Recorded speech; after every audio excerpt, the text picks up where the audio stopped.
এটা হচ্ছে দিনাজপুর বিরামপুরের রোড আর কি। ঈদের চতুর্থ দিন হঠাৎ করেই লিচু খাওয়ার জন্য দিনাজপুরের পথে যাত্রা আর কি। আমার পেছনে ছিল আমার এক চাচাতো ভাই। তো হঠাৎ করেই ভাবলাম যে বহুদিন ধরে দিনাজপুরের এই রোডটাতে যাওয়া হয় না, তো যেই বলা সেই কাজ। দুপুরবেলা খাওয়া দাওয়া শেষে বেরোতে বেরোতে প্রায় 5টার পরে আমরা বের হয়েছি আর কি। তো আসলে কি বলবো, এবার ঈদে অনেক জায়গাতেই যাওয়ার ইচ্ছা ছিল, যে অনেক জায়গাতেই যাব, ভিডিও করব, ছবি উঠাবো, আর এই সুন্দর সুন্দর জায়গাগুলোর ফুটেজ আপনাদের সামনে আর কি আপনাদের সঙ্গে শেয়ার করব। কিন্তু আনফর্চুনেটলি আসলে এই ঈদে এত পরিমাণে গরম যে আসলে আপনারা নিজেরাও জানেন।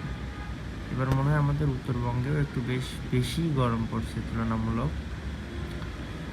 মানে গরমের অত্যাচারে সেই ভোর 6:30 7টা থেকে শুরু করে সন্ধ্যা 6টা পর্যন্ত থাকে প্রচণ্ড রোদ। আসলে এই রোদের ভিতরে যে বের হয়ে কোথাও যাব বা গিয়ে একটু ভিডিও করব, আসলে যাওয়ার জন্য টুকিটাকি অনেক সুন্দর সুন্দর জায়গায় ছিল।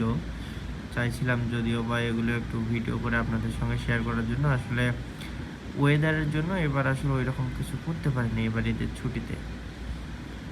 আর অফিস থাকে সারা বছর, 2 ঈদেই যায় একটু ছুটি, লং টাইম ছুটি পাওয়া যায়। এর মধ্যেও মাঝে মধ্যে আসলে হুটহাট যদি কোথাও বের হওয়া পড়ে, তো একটু ওইরকম ভিডিও করে আপনাদের সঙ্গে শেয়ার করার চেষ্টা করি আর কি সবসময়।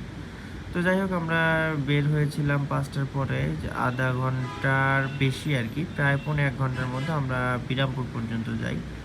তো ওইখানে গিয়ে আবার দেখি যে অন্ধকার। আবার বিরামপুর থেকে দিনাজপুর যাইতে আরও 55 কিলো। তো লাস্টে আর এই রাস্তাটা আসার সময় বেশ খুব ভয়ানক হয় আর কি। এইটা পুরা ফাঁকা রাস্তা থাকে, আপনারা দেখতেই পারতেছেন। এটা বিকেলবেলার আর কি, এটা সময়টা কীরকম হয়, রাস্তার ওয়েদার বা মানুষজন কীরকম চলে, এটা আপনারা দেখতে পাচ্ছেন। আসলে রাতের সময় রাস্তাটা অনেক ভয়াবহ হয়, গাড়ি ঘোড়া কম, মানুষজন কম, যার কারণে আমরা রিস্ক না নিয়ে আবার ঠিক তাও আস্তে আস্তে আমাদের 8 সাড়ে 8টা আর কি এরকম লাগছে। আর রাস্তাটা জনমানব শূন্যও থাকে, সেই জন্য আমরা আসলে ওইরকম রিস্ক নিয়ে নিই।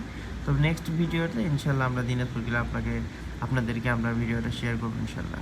ধন্যবাদ।